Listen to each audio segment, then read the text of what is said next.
Olá pessoal, bom dia. Prazer muito grande estar aqui com vocês. Meu nome é Paulo Maitá, sou do interior de São Paulo, casado com a Thalita, que está ali, amor da minha vida. E um privilégio estar aqui com vocês. O tema que me foi dado aqui é Acelerando Startups com Propósito. Eu quero começar com algumas definições aqui. O que é esse negócio de startup e o que é esse negócio de acelerar, né? Bom, startup é um negócio, como qualquer outro. A diferença é que tem um elemento de inovação muito grande nesse negócio, seja através da tecnologia, seja através do problema que você quer resolver com aquele negócio, e que isso gera incertezas extremas, tá? Contrário de negócio que já existe. Uma escola de idiomas ou uma escola de uma padaria, a gente sabe como que funciona. Uma startup, muitas das perguntas precisam ser respondidas ainda. Então tem um elemento de incertezas muito grande. E a aceleradora, todo mundo entendeu o que é startup, então? Tranquilo, né? E uma aceleradora é uma organização que começou em 2005. A primeira aceleradora começou no Vale do Silício, nos Estados Unidos, e veio para o Brasil em 2012. É uma organização que ajuda empreendedores, esses startupeiros, né, empreendedores que empreendem uma startup, a chegarem mais rápido onde eles precisam. Ao invés de ficar muito tempo patinando ali, a gente ajuda com mentoria, com metodologia, com acesso ao capital, enfim, com vários elementos. Então é isso que uma aceleradora faz. E eu quero contar para vocês aqui, eu dividi a apresentação em dois momentos, tá? No primeiro momento, quero compartilhar com vocês algumas coisas que têm acontecido no mundo, né? O tema aqui do evento é Acessando Inteligência Espiritual. Então, quero mostrar para vocês aqui o que está acontecendo no mundo para que a gente possa entender como a nossa vocação, como o empreendedorismo do reino se encaixa em tudo isso. E depois, no segundo momento, eu vou falar um pouquinho da Bluefields, que é essa aceleradora de startups, na qual eu larguei uma carreira corporativa para fundar. Deixei oportunidades como uma proposta, um green card ali, né, uma proposta que era um sonho, o maior sonho profissional que eu tinha. Senti muita paz e muita clareza de negar essa proposta, ficar no Brasil para começar a Bluefields. Há quanto tempo? 3 semanas atrás, um outro sonho muito grande que eu tenho, de morar em um país nórdico. Recebi uma proposta de uma empresa para trabalhar lá. E como todas as propostas que eu tenho recebido nos últimos 6 anos, tenho falado obrigado, estou focado agora na construção da Bluefields. Então, eu entendo que a Bluefields é uma pequena parte do que está acontecendo no mundo hoje, de uma resposta que a gente pode dar como igreja. Tá? Deixa eu quebrar o protocolo, tem um cabelo mais branco como o meu. Qual é a diferença de aceleradora para incubadora? Boa pergunta. A diferença de incubadora para aceleradora, a incubadora está mais ligada à universidade, por exemplo, e ela tem um programa de mentorias mais perene. Então você fica lá incubado um tempão. A aceleradora geralmente tem programas de aceleração, como se fossem turmas. Então de 3 meses, de 6 meses. Então as startups passam por esse programa, né? Então essa é mais ou menos a diferença, tá bom? Boa pergunta. Bom, vamos lá. Quero explicar, então, algumas coisas que eu tenho visto no mundo para a gente poder entender um pouco mais e, quem sabe, acessar melhor essa inteligência aí espiritual, né? O que está acontecendo no mundo hoje, eu vou colocar 4 coisas aqui, é um deslocamento da igreja cristã do hemisfério norte para o hemisfério sul, né? Como um país evangelizado, né, éramos um campo missionário aqui, a gente está acostumado a pensar nos missionários como os europeus, os americanos, né? Mas uma coisa bastante interessante, aqui está funcionando, né? É que essa barra aqui é 1900, tá? A igreja cristã em 1900. Você pode ver aqui que 82% dos cristãos eram do hemisfério norte, europeus, norte-americanos e assim por diante. Apenas 18% dos cristãos viviam aqui no Brasil, Nigéria, Ásia e tudo mais, né? Hoje em dia, já somos quase 70% da igreja. Tá? Então, quando se fala de cristianismo, geralmente é um nigeriano, geralmente é um brasileiro, geralmente é um coreano, que é um representante da nossa população cristã no mundo. E isso traz para a gente um indicador importante da necessidade e da importância que a igreja brasileira tem no contexto global.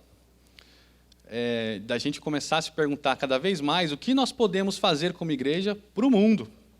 Porque essa responsabilidade agora está mais nossa do que deles. É nossa responsabilidade. Então, isso eu queria trazer aqui para vocês. Uma outra coisa que está acontecendo no mundo é uma migração de como a igreja impacta, de qual o modelo que a gente está usando para impactar as nações e o nosso próprio país. A gente está saindo de um modelo assistencialista, puramente assistencialista, né?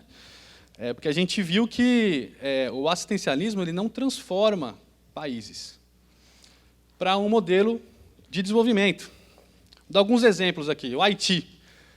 Quem lembra do terremoto que teve em 2010 que destruiu o Haiti? A gente ficou muito impactado com aquilo. O que aconteceu ali? Milhares e milhares de organizações sem fins lucrativos, assistencialistas, invadiram o Haiti. Bilhões e bilhões e bilhões de dólares foram colocados ali. Mais de 10 anos depois, o Haiti é um país rico? Não, o Haiti continua pobre. Quando foi perguntado para os haitianos qual que era a solução que eles mesmos entendem ser para o país deles, eles responderam isso aqui. Um mercado local que cria empregos, paga salário e impostos, transaciona produtos e serviços e gera inovação, é a única solução. Tá? Os próprios haitianos falaram isso aqui. Para quem quiser, tem o livro From Aid to Trade, não tem em português, mas é um livro muito interessante que fala esse caso. Outra coisa que a gente tem que entender é que boa intenção e impacto positivo são coisas completamente diferentes. Tem uma empresa de calçados que, quando o dono fundou a empresa, ele se sentiu impelido, com uma boa intenção, de ajudar crianças ao redor do mundo que não tinham calçados, não tinham sapatos, né? Eram pobres, não tinham calçados. O que ele fez? Uma proposta, até então, bem atraente. A cada par de sapato que eu vender, cada par de sapato que a minha empresa vender de calçado, eu vou doar, vou colocar isso no preço, mas vou doar um calçado para crianças em países pobres. Anos se passaram e eles foram ver o que aconteceu com essa filantropia não baseada em empreendedorismo. O que aconteceu? Essa filantropia acabou gerando uma geração inteira de crianças com a mentalidade de dependência. Ou seja, alguém, o estrangeiro ou alguém, vai me dar o que eu preciso. Eu não preciso trabalhar, eu não preciso... não tem uma motivação. Então, criou-se uma geração dependente. Isso devastou pequenos comerciantes de calçados da região. Imagina você lá, que está na labuta, tentando construir um sapato, um calçado com preço justo para vender lá para as pessoas, mas tem uma empresa do país X que está dando calçados. Você vai falir. Com a falência dos negócios, você elimina da economia uma porção de empregos. Então, é um tipo de filantropia que tem uma boa intenção, mas que a longo prazo, nesse caso, causou mais pobreza. Né? Então, a gente tem que avaliar muito bem, e as pessoas ao redor do mundo, e a igreja cristã no mundo, a gente está percebendo isso. Já existe um consenso de que nem sempre a boa intenção gera resultado positivo na vida das pessoas. Então, por mais que seja bom a nossa intenção, muitas vezes a gente pode mais prejudicar do que ajudar. Teve um caso, eu estava em uma reunião de negócio no Quênia, há uns 4 anos, e a gente estava almoçando num restaurante bem chique, assim, e coincidentemente sentou um filântropo francês na nossa mesa. A gente começou a falar de negócio, a gente começou a perguntar o que ele fazia, e ele tinha bilhões de euros nesse fundo europeu para doar para projetos sociais. E eu perguntei, qual que é a sua tese de impacto? Aonde que você aplica esse dinheiro? Ele falou assim, Porque eu falei, ó, tem um monte de projeto no Brasil lá que eu posso te indicar, né? Tem bilhões de euros, ó, eu tenho um projeto, meu amigo tem um projeto. Ele falou, não, a gente só investe nos países aqui ao redor da Europa, só investe em Europa Central e Norte da África. Eu falei, tá, mas por que você tem essa tese? Ele falou, a gente só investe nesses países para manter os dependentes e eles não criarem empresas que compitam com as empresas europeias. Tá? Então a gente tem que tomar muito cuidado, que boa intenção não é impacto positivo. Tá? E o mundo está percebendo isso. Você vê negócios de impacto, você vê um movimento, uma geração inteira, herdeiros de grandes patrimônios, repensando aonde colocar o dinheiro. A outra terceira mudança é na forma com que a gente vai chegar aos povos e a forma que a gente vai transformar o nosso país.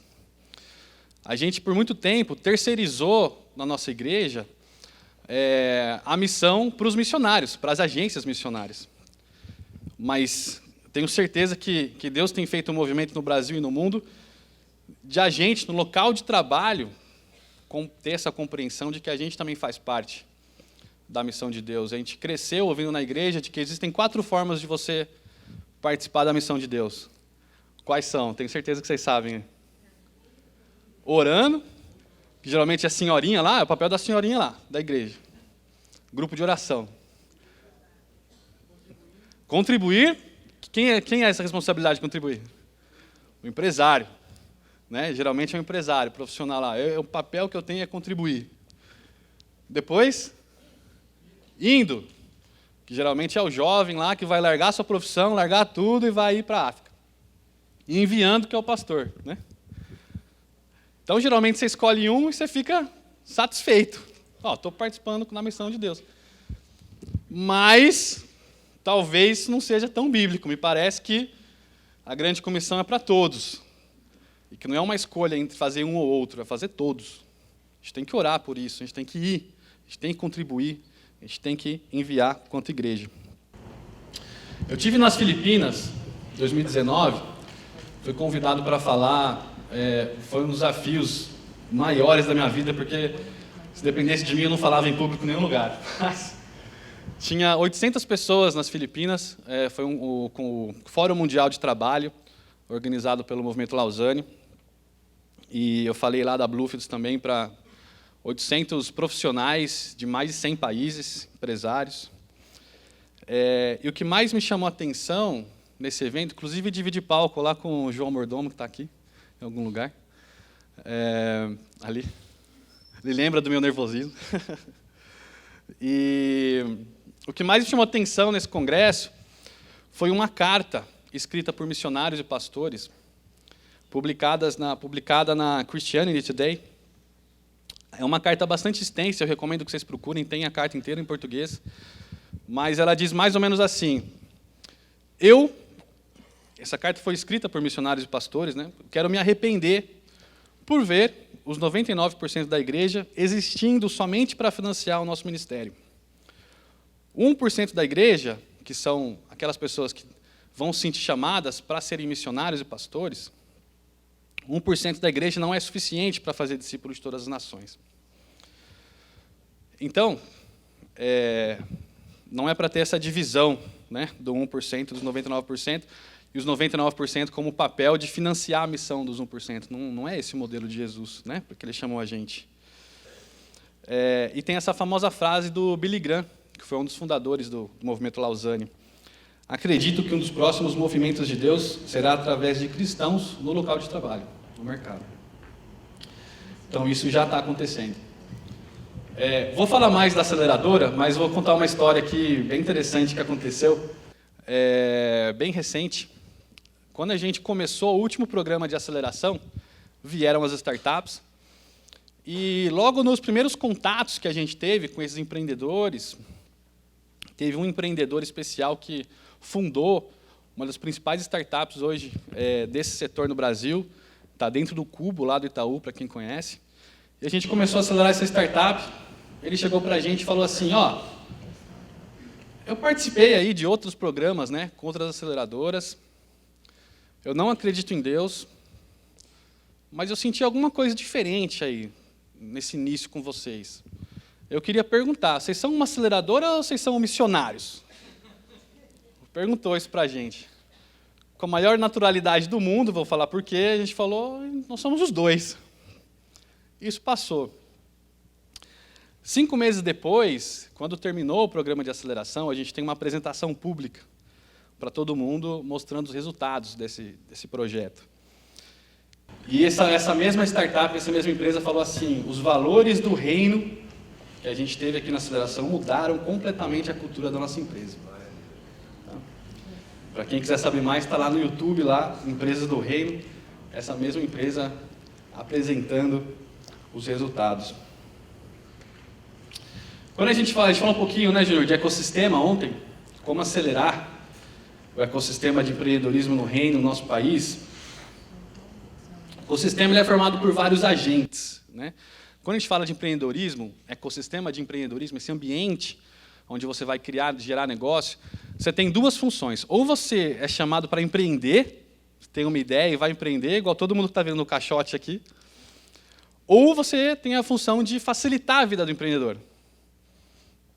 Então, a formação de ecossistema passa por diversas organizações, como incubadoras, aceleradoras, investidores, aliados, parceiros, grandes empresas, mobilizações, educação, né, hubs de inovação, todo mundo para facilitar a vida do empreendedor.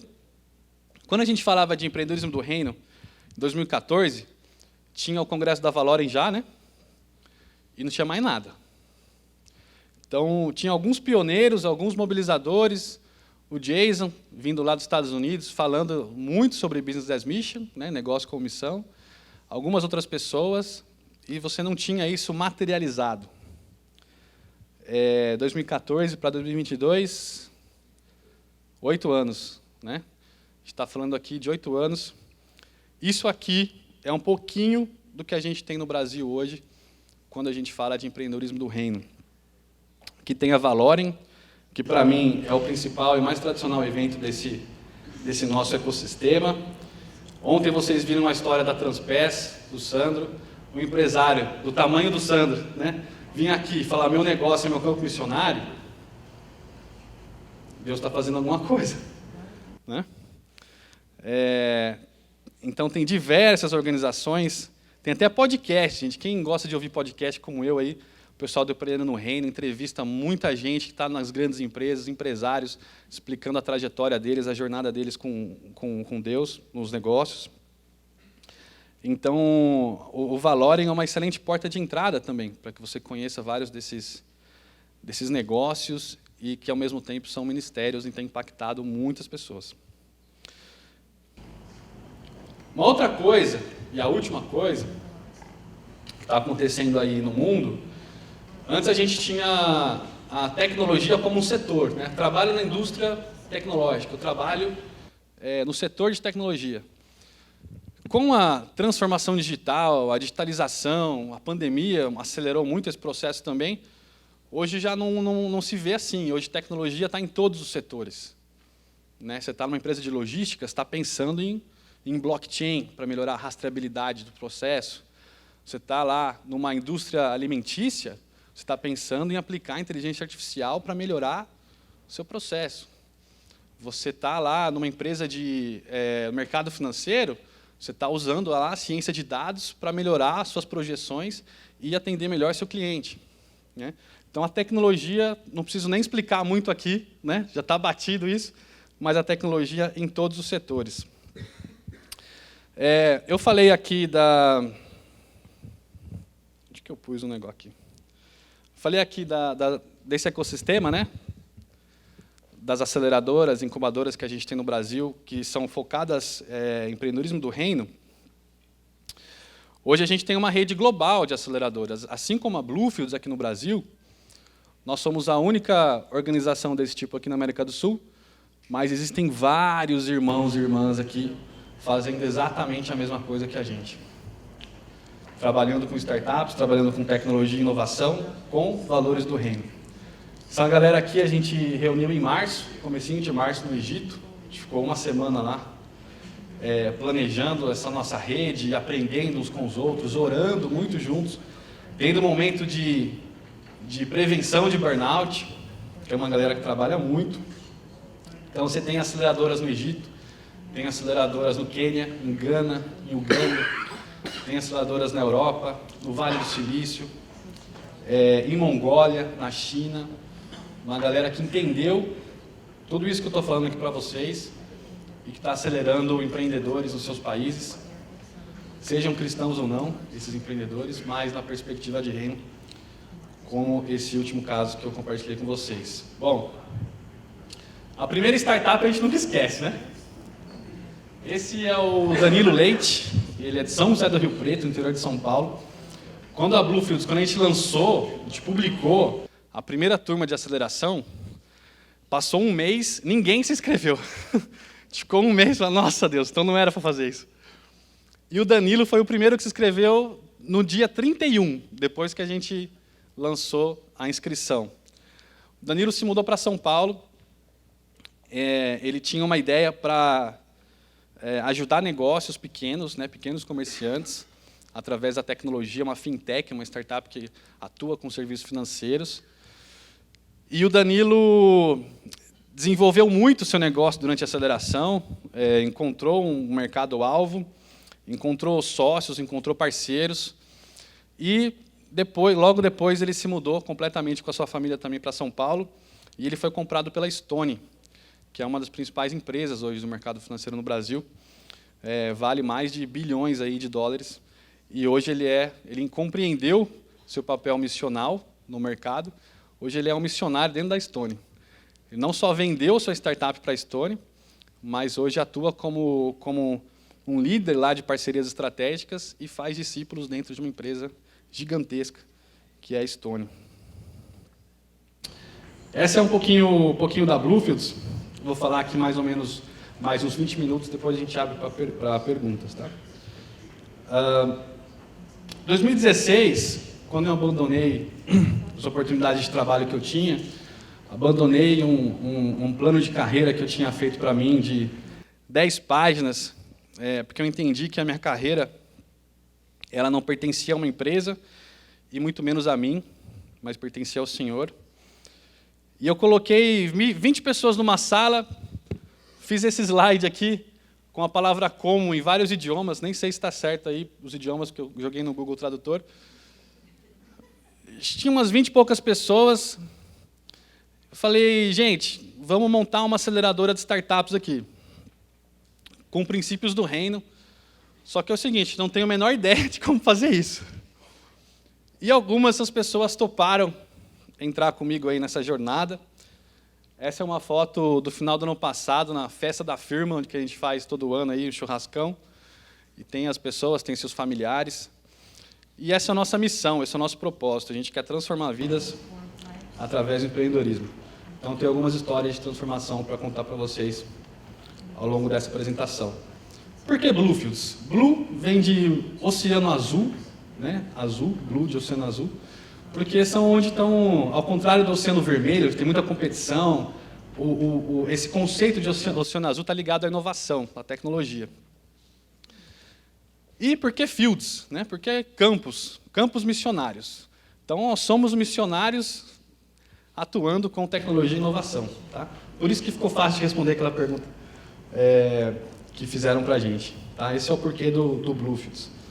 Então, quando eu convidei essas pessoas, a gente falou, vamos fazer uma aceleradora diferente.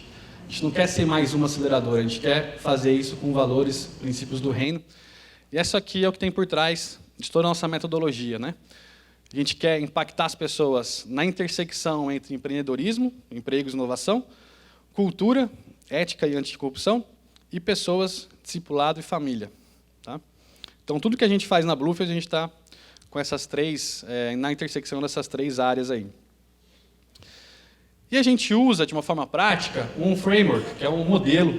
Né? Igual tem lá na área de SWOT, igual tem BSC, né? Várias métricas, vários modelos ou frameworks.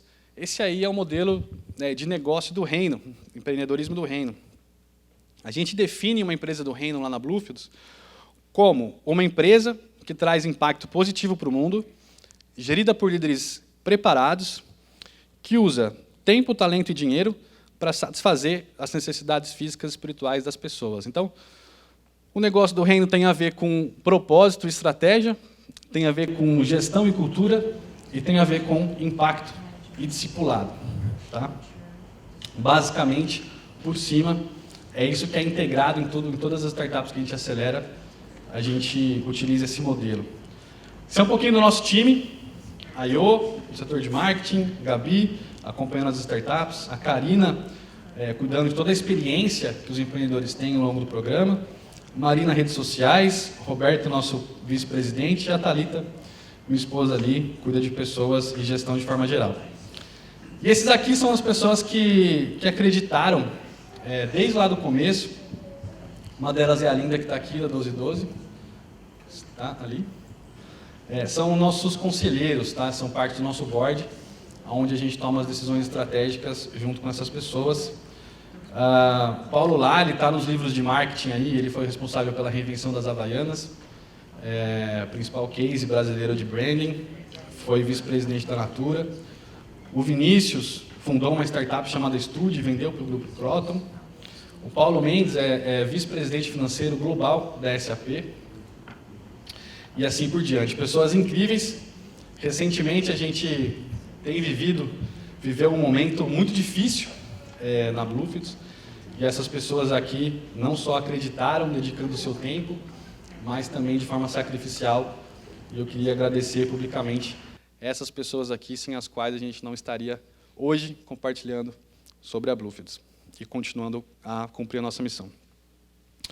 Já rodamos aí, já entregamos 18 programas de aceleração, foram 774 empreendedores ou empreendedores que a gente já atendeu e 240 startups. 80% dessas startups ainda em operação utilizam os princípios do reino na sua gestão. De forma combinada, essas startups produzem hoje 185 milhões de reais em vendas, geram quase 1.000 empregos diretos, tem uma satisfação hoje de mais 80 com o nosso programa, que é o NPS, que varia de menos 100 a mais 100, e já captaram mais de 20 milhões de investimentos. O ano passado, no principal programa, o principal prêmio do ecossistema de startups no Brasil, a aceleradora do reino, votados pelos próprios empreendedores, está aí entre as 10 principais aceleradoras do país. Quais os problemas que a gente resolve? A gente resolve basicamente 2 problemas na jornada empreendedora, né? Esse problema aqui é o já, mas ainda não. Parece um negócio teológico aí, quem é pastor já ouviu falar disso, né? Mas é o já e ainda não. Então, aquela startup, aquele negócio que já tem um time, mas ainda faltam pessoas. Já tem um produto rodando, mas faltam algumas funcionalidades para ele ficar bom. Já tem vendas acontecendo, mas ainda tem muito para vender, muito para crescer. Não é esse problema aí, Rufo? É o problema do já, mas ainda não. Então, são startups já em operação e a gente foca em startups que têm essa dor e que possam atender grandes empresas dos setores de saúde, alimentação e agronegócio, nessa iniciativa que a gente chama de Biodigital Startups. Tá? Então, são startups biodigitais, como a gente gosta de chamar, que atendem e que têm sinergia com esses 3 setores. Nós fizemos algumas iniciativas com o Grupo Jato. O Grupo Jato, eu super recomendo vocês procurarem no YouTube o vídeo de transição da gestão da 2ª geração para a 3ª geração. Uma família que tem muitos dos seus membros cristãos, e a empresa é uma das maiores do Brasil, no setor de agronegócio, saúde e alguns outros setores. Uma empresa brasileira, que o fundador veio para o Brasil, ele foi um inventor da máquina de colher café automática, que impulsionou o milagre econômico brasileiro na década de 80 e 70. E a Jato, hoje, alguns anos atrás, encomendou uma iniciativa com a gente idealizou e executou o que é considerado até hoje o maior programa de inovação do Brasil, onde reuniu 15 grandes empresas desses setores de saúde, agronegócio e alimentação, e a gente liderou startups internas ali. Então, os próprios funcionários dessas empresas criaram negócios de tecnologia dentro de empresas super tradicionais. Para vocês terem uma ideia, uma empresa que há 70 anos vendia biscoito, hoje tem uma linha lá de receita com um serviço de tecnologia. E esse programa foi um programa muito marcante para a gente, porque, além do sucesso de mudar, de impactar toda uma região ali do interior de São Paulo com inovação, a gente teve pessoas se convertendo, teve pessoas se batizando durante um programa aí de inovação, conhecendo Jesus através desse projeto. Em paralelo a esse projeto, a gente acelerou uma startup de um grande amigo hoje, um rabino judeu, que hoje a gente desenvolveu uma amizade muito legal, que é a Fit Anywhere. A Fit Anywhere é a maior academia digital do mundo, né, sem ter nenhum equipamento. E, recentemente, eles foram no Shark Tank, né, que é um programa lá, muitos de vocês conhecem, eles conseguiram R$1 milhão de investimento lá no Shark Tank. Nada disso aí vem para a gente, tá? A gente só colabora com essas startups aí, eles ficam com toda essa grana aí. Recentemente também a gente teve uma iniciativa de inovação nessa área do biodigital com a Novo Nordisk, né? Então é o maior produtor de insulina, né, do mundo, de fármacos para diabetes. Eles inventaram a insulina na Dinamarca séculos atrás. E com a Novo Nordisk de Montes Claros, aqui em Minas Gerais, a gente desenvolveu esse programa com eles. A gente mapeou, a gente entrou dentro da fábrica deles, mapeamos 17 problemas, né, 17 dores que eles têm lá, e publicamos essas dores para quem tivesse uma startup para resolver esses problemas. E a gente recebeu 212 startups, selecionamos 9 que tinham mais sentido para o projeto. Essas 9 foram aceleradas, junto com os colaboradores da grande empresa, né, mais de 250 pessoas participaram. E essa aqui são essas startups. Algumas dessas startups são de irmãos nossos, como o Ruf está aqui, CEO, fundador da Getter. Ele vai estar no caixote daqui a pouco, explicar um pouco mais o que a Getter faz, mas é negócio de inteligência artificial, umas paradas avançadas, assim. Ontem a gente foi junto visitar a Troika, uma startup capixaba, né? A gente foi visitar, almoçar com eles aqui, uma startup aqui de Vitória, a Troika. Então, startups bem interessantes, como a Global Yeast, por exemplo, que adiciona tecnologia, processo de fermentação e assim por diante. A gente ouviu isso aqui do pessoal da Novo Nordisk, resultado aí do nosso programa. O índice de inovação de todas as áreas subiram e a rede de inovação foi promovida para a matriz lá na Dinamarca para replicar essa iniciativa globalmente. Tá? Diretores de inovação hoje, gente, é um cargo mais sensível que tem no mercado e, graças a essa iniciativa nossa, a gente pôde ver esse resultado. E para a startup também foi bom, né? Além dela se conectar e poder vender, né, ter um acesso comercial a uma empresa gigantesca, globalmente, que ela não teria, também foi acelerada durante esse processo. Então, o que demoraria, às vezes, 18 meses, 24 meses, isso aqui é uma startup, isso aqui é um caso real de uma dessas startups que eu mostrei que entraram no programa. Isso aqui é um gráfico que tem várias categorias aqui, né? Então, financeiro, vendas, sistemas, tecnologia. Isso aqui foi como elas estavam, como essa startup estava no início do programa. Isso aqui é a startup depois, 5 meses aí do programa. Tá? Isso se repetiu, startup por startup, durante esses últimos meses aí de aceleração. Então, uma startup muito mais preparada para crescer, para gerar mais emprego, para impactar mais pessoas, para contratar mais pessoas e para transformar cada vez mais vidas. Tá? Então, na prática, isso aqui é uma aceleração de startups. Um dos pontos que a gente avalia é esse encaixe, né? Em inglês, essa expressão Product Market Fit. Então, esse encaixe do produto no mercado. Uma startup desse nível já encontrou esse encaixe, mas muitos empreendedores que estão começando agora, né, eles enfrentam outros problemas. E o principal problema é: meu nome é solidão. Quem já começou um negócio aqui? Você se sentiu confortável, envolvido de um monte de gente querendo ajudar, ou você se sentiu sozinho? Solidão é batata na vida do empreendedor, né?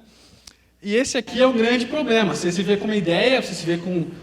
será que é uma ideia boa? Será que não? Como que eu começo isso? Como que eu testo? Como que eu que eu posso lançar essa empresa para o mercado. Então, a raiz disso aqui é solidão. A gente na Bluefield também, além de resolver o problema do já, mas ainda não, a gente quer tirar a solidão do mundo empreendedor para que os empreendedores nunca mais precisem empreender sozinhos. Tá? E para isso, a gente tem outra iniciativa voltada para esse público, que é o Sparks, as faíscas, né? As primeiras faíscas de inovação, que é uma aceleração voltada para validação de mercado. Não vou entrar em muitos detalhes aqui, mas essa é a trajetória, isso acontece em 3 meses. Então, o que uma startup demoraria 18 meses para validar, para encontrar esse encaixe do que ela tem no mercado, isso acontece em 3 meses. Tá? A gente está com a 8ª edição do Sparks acontecendo agora, a gente está justamente nessa etapa aqui. A gente está hoje com 34 empreendedores, principalmente de Centro-Oeste, Sul e Sudeste, 4 empreendedores surdos e 4 empreendedores de Moçambique, todos fazendo o Spark simultaneamente e validando aí suas startups. Começo de agosto a gente tem o dia do Pitch, que é um caixote virtual que a gente tem lá, onde esses empreendedores apresentam suas ideias, lançam suas ideias para investidores que podem aportar capital. Né? Isso aqui é uma história muito legal do Padeiro. O Padeiro foi a primeira padoca digital do Brasil. A gente fez um Sparks lá dentro do Mackenzie, Universidade Presbiteriana Mackenzie, e tinha um estudante de engenharia lá, o Pedro, que ele tinha essa ideia, né, de ajudar as padocas, mas não sabia o que fazer. Entrou no Sparks, conseguiu sócio lá, conseguiu clientes, primeiros clientes das padarias da região, a gente montou um protótipo junto com ele, testou isso aí, conseguiu investidor, e hoje ele já migrou a Padeiro App para Pão Class, que é o primeiro streaming, como se fosse um Netflix, para o setor de padarias, e é uma startup que está crescendo muito. Infelizmente, ele acabou seguindo o Mark Zuckerberg, aí saiu da faculdade para poder empreender. Mas é uma outra pessoa que, quando a gente perguntou para ele, você conseguiu cliente, conseguiu produto, conseguiu investimento, o que foi mais importante durante a aceleração? Ele falou assim para a gente, o mais importante foi entender o meu chamado de Deus para empreender. Hoje eu entendo o meu propósito de vida e pelo resto da minha vida eu vou empreender, talvez com a Padeiro, talvez com outras, impactar pessoas e fazer missões através do empreendedorismo. Uma outra startup bem recente, que a gente acelerou, eu estava conversando com a Damaris ali esses dias, né? De 2 PhDs, um casal, se conheceram no pequeno grupo da igreja, são apaixonados por genômica, então eles têm pós-doutorado nessa área de genoma e tudo mais, e eles pesquisavam várias coisas ali na universidade e tudo mais, e falaram, poxa, a gente tem que fazer alguma coisa prática com isso aqui, tem que levar o que a gente estuda aqui para o mercado, né, para isso realmente impactar a vida das pessoas. Fizeram a 7ª edição do Sparks, a ideia deles é muito legal, é ligada à agricultura de precisão. Então, hoje, lá no campo, você tem a análise físico-química, onde você mede alguns fatores do campo e você joga fertilizante, né, produtos, de uma forma específica. Essa agricultura de precisão, através da tecnologia genômica, de ciência de dados, inteligência artificial, junto a isso, eles conseguem precisar de uma forma, né, com alta precisão, e você tem uma agricultura mais sustentável e mais efetiva no fim do dia. E é muito interessante porque eles conseguiram investimento, conseguiram estruturar, conseguiram prototipar, conseguiram entrar no mundo da startup, mesmo muito distante, né, do mundo da pesquisa. Hoje eles estão na Bélgica, foram acolhidos por uma incubadora na Bélgica, estão acelerando o negócio deles lá na Europa. E o que quando eles apresentaram a ideia deles, o que eles falaram foi a mesma coisa. A gente entendeu o nosso chamado, o nosso propósito para fazer missões através de empreendedorismo, e é isso que a gente vai fazer. Então, vou chamar Mindflow Genomics, essa startup. O Sparks é uma das coisas mais legais. Hoje, no Brasil, a gente tem uma referência de número de a cada 10 startups, 2 conseguem sobreviver. Com o Sparks, nossa métrica é de cada 10, 5 conseguem sobreviver. E agora eu quero compartilhar, antes de abrir para perguntas aqui, a nossa visão de futuro, né? Onde que a gente quer chegar. Eu quero fazer um convite para vocês. Com o Sparks, a gente quer gerar para o mercado brasileiro 300 novas startups todos os anos, com os princípios do reino, e isso daria para a gente seria a principal aceleradora de startups da América Latina. Com o Biodigital, focado nesses setores de saúde, agronegócio, alimentação, a gente vê que o Brasil, como celeiro do mundo, tem um potencial de inovação nessa área incrível, e a gente tem tudo para ser entre as principais fomentadoras de inovação nessas áreas também. E eu queria fazer um convite para vocês. Vocês viram o tamanho da nossa equipe, e vocês viram o que a gente tem feito, como a gente tem feito, o que a gente acredita. Se vocês quiserem estar junto com a gente durante esse processo, se conecta com a gente. Tem esse QR Code da Blue Space, que é uma comunidade digital gratuita, com quase 300 empreendedores ali no Telegram, trocando figurinhas, trocando ideias, se encorajando, com conteúdo exclusivo. Então você pode acessar gratuitamente agora aí pelo QR Code do seu celular. E dá uma força para a gente aí, segue a gente no Instagram, comenta lá. A vida de empreendedor não é fácil, então dá uma força aí. E vai ser muito legal, se você tiver interesse nessa área, quiser conversar mais, se conectar com a gente. Eu estou lá também na Blue Space, no Telegram.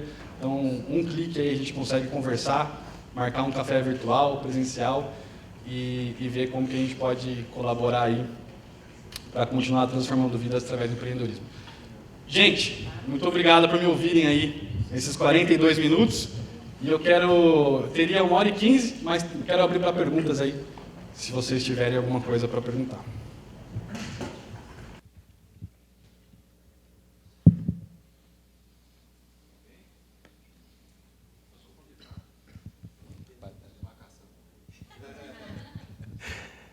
Vamos combinar que é para fazer pergunta, tá, gente?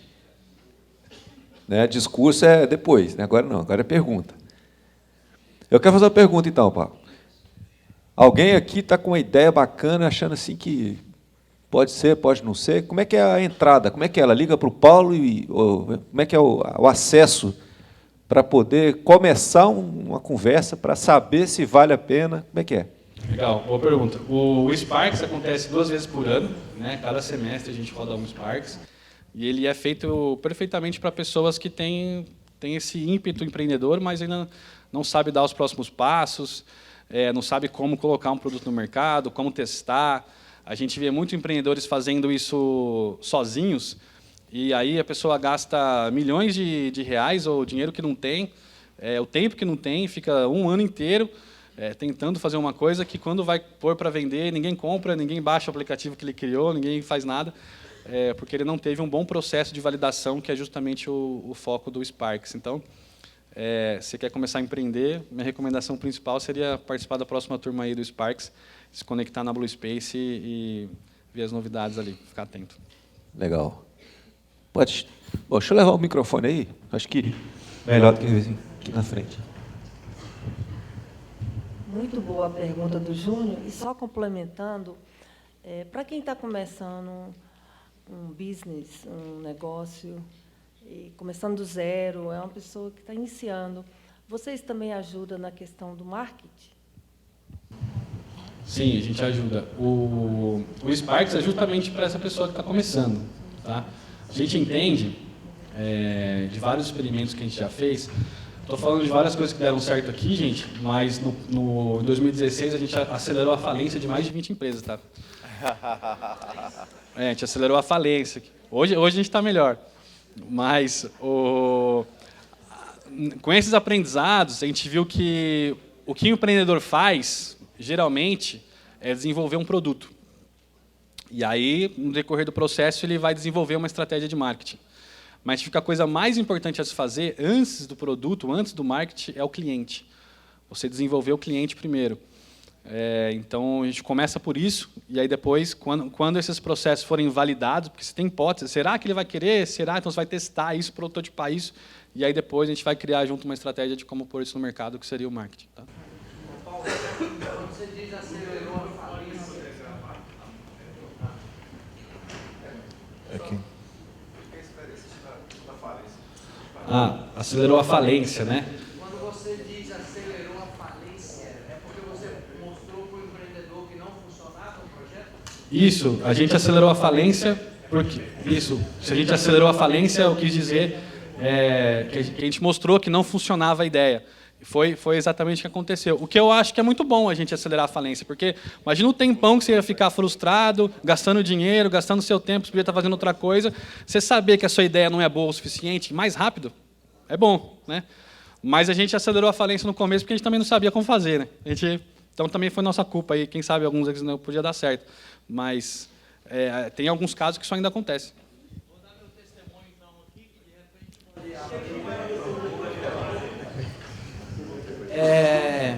eu vou pegar o seu contato para colocar 2 pessoas em contato. Eu sou anjo de 2 startups. E eu vejo que um deles vem patinando já há uns 6 anos. Boa. Quando a gente fizer a apresentação das startups, então eu vou te convidar, hein, para você avaliar lá as startups. Eu queria entender como é que você faz o filtro, por exemplo, se existe algum processo de barreira de entrada de uma ideia, ou simplesmente por análise de indicadores. Eu te explico o porquê da pergunta para elucidar, ficar um pouquinho melhor. A gente tem aí no mercado vários cases, né, de pessoas de empresas que foram preteridas, né, que simplesmente não entraram em processo de aceleração, falaram, a ideia não vai vingar, não vai dar certo, essa coisa toda. Como é que vocês fazem essa análise? A SaveCash, por exemplo, ela foi 3 aceleradoras disseram não por ela ao longo de 10 anos, né, e hoje a gente está acontecendo. Como é que vocês fazem esse filtro para não perder um belíssimo case? Pergunta difícil, hein? Seu nome? É Jairo. Jairo. Só lembrar de Cairo, do Egito. Boa. Bom, como são 2 problemas, 2 iniciativas diferentes, a gente lida com isso de 2 formas diferentes.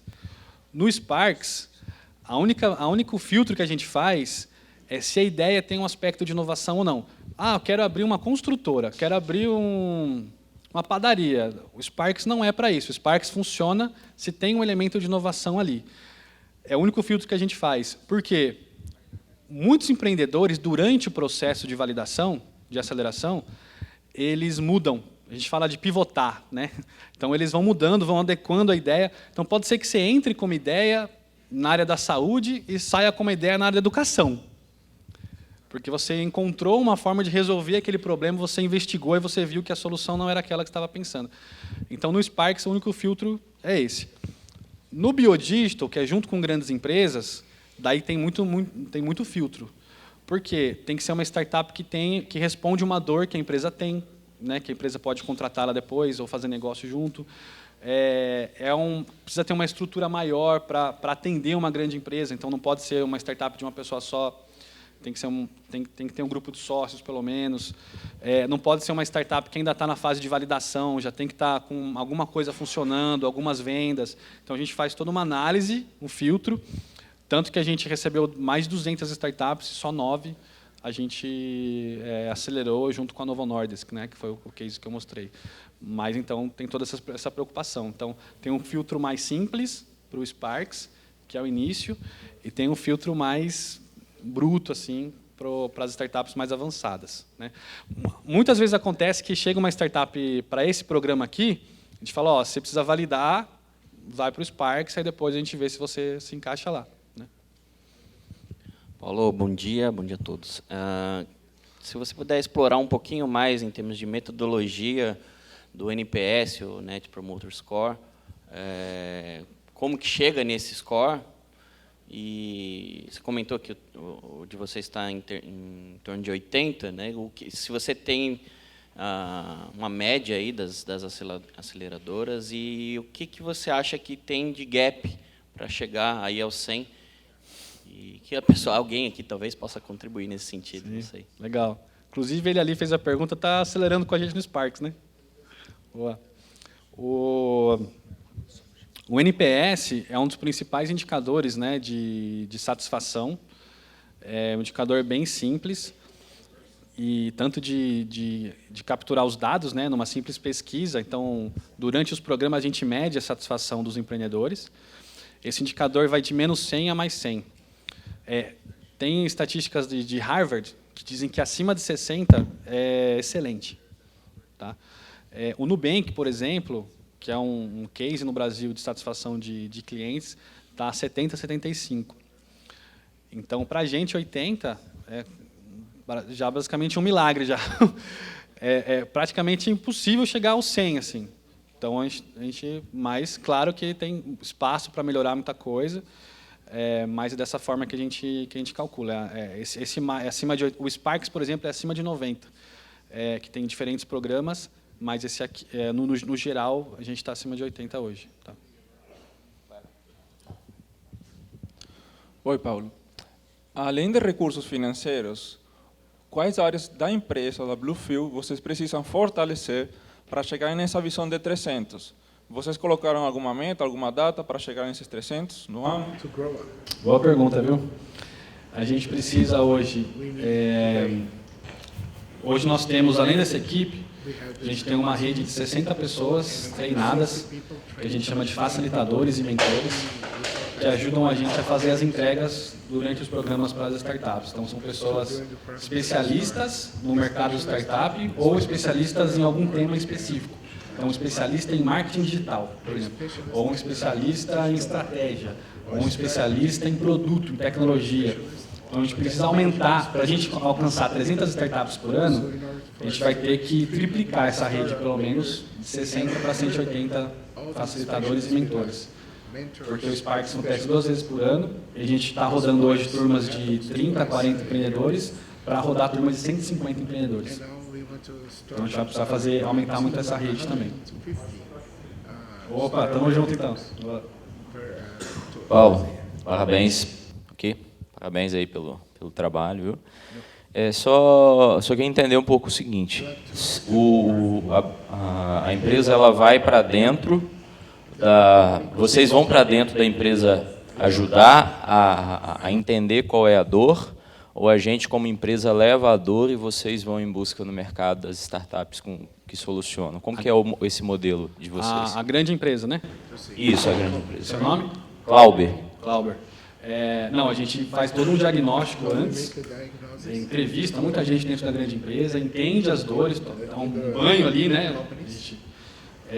E mapeia isso junto com diferentes áreas. E a gente faz um trabalho muito grande dentro da grande empresa de mobilização e inserção das pessoas no mundo de inovação, para que essas pessoas consigam, depois que a gente capturar startups, conseguir dialogar. Porque tem um dialeto, tem um startupês que a gente chama. É quase um dialeto. E tem o jeitão da grande empresa, que são diferentes. Então, a gente faz um trabalho interno antes para aproximar isso, e aí depois a gente mapeia os desafios, faz todo um diagnóstico, e aí sim a gente vai para o mercado para capturar essas startups. Tá? Legal. Estou perguntando porque assim, eu estou com uma conversa com a Liga e com a Distrito, e eles têm uma opção de a gente definir as dores e ir para dentro da piscina deles buscar as startups. Só que eu fiquei desconfortável, assim, até junto com um cliente meu, que a gente está em busca de um projeto como esse, porque assim, precisa de um know-how maior para entender realmente aí, o que o mercado, para ser mais assertivo nessa busca, né? Então, vocês vão para dentro da empresa e ajudam a gente a diagnosticar isso, é isso? Isso, porque a gente entende que assim, a startup tem que querer fazer negócio com a empresa também. E a empresa tem que querer também fazer negócio com a startup.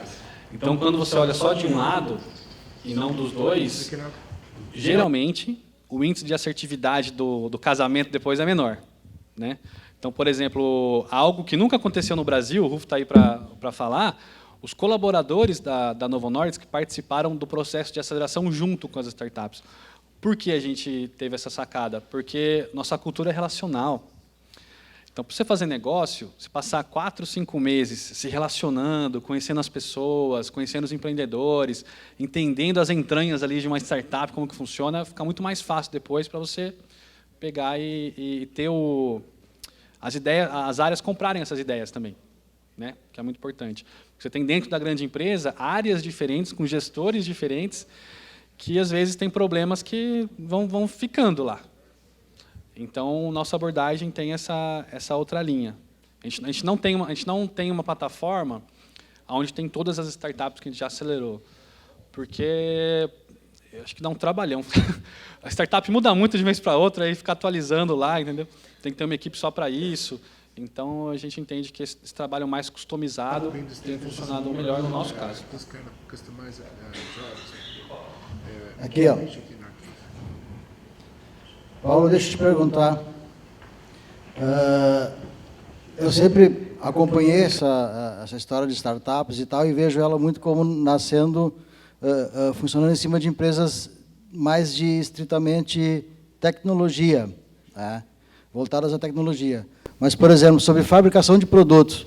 Se eu tenho uma ideia lá de um produto diferenciado, inovador, que resolve o problema de muita gente, produto físico, que tem que ser bem testado, que tem que ser bem trabalhado, que tem que ser desenvolvido, né? Isso demanda um determinado tempo, fazendo de uma forma tradicional, através de uma aceleradora. É possível fazer isso de um produto físico, que demanda várias prototipagens, várias coisas até ele ficar ao ponto de ser utilizado pelo consumidor final? Seu nome, por favor? Gerson. Gerson. Excelente pergunta, Gerson. A gente está com uma parceria recente com o MacGraph, que é o Centro de Inovação de Nanotecnologia lá do Mackenzie, é o principal hoje na América Latina nessa área. Ali tem muita pesquisa básica de nanosensores, por exemplo.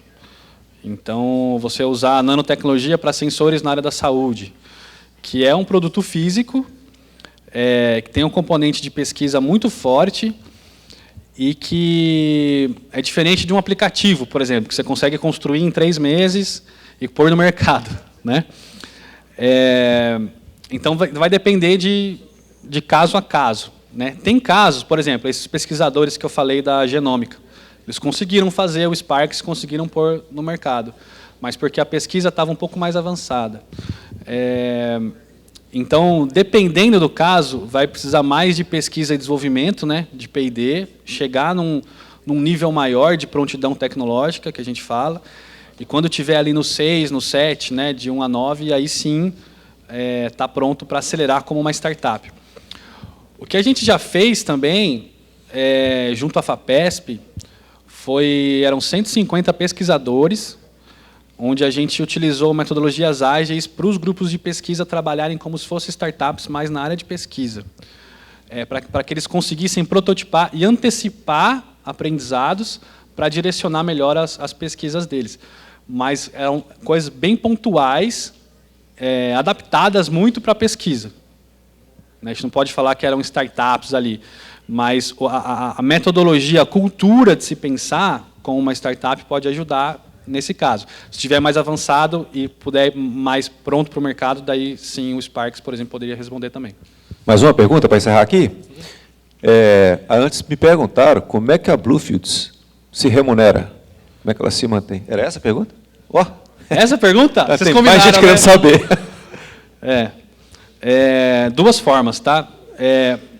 Para a iniciativa de biodigital com grandes empresas, as grandes empresas financiam porque elas têm o interesse de fazer negócio e resolver as dores junto com as startups, tá? Então, por exemplo, esse projeto com o Jato, Novo Nordisk, que são nossos clientes, tá?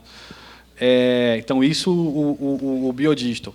O Sparks, a gente não consegue, por exemplo, cobrar 20, 30 mil reais para o empreendedor que está começando uma ideia.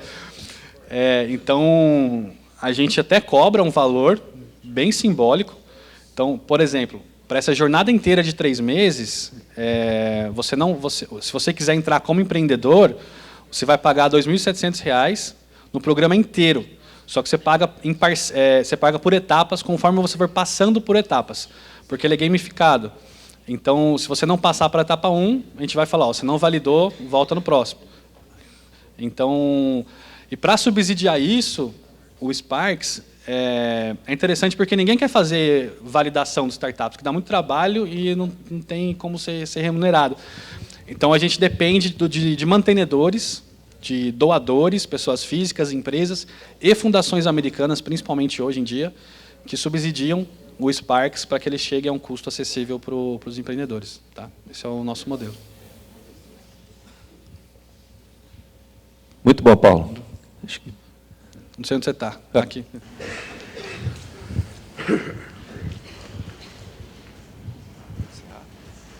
Fala mais com a pergunta, não? Muito bom, Paulo. Muito obrigado. Muito legal esse tempo aí, muita informação relevante para a gente, né?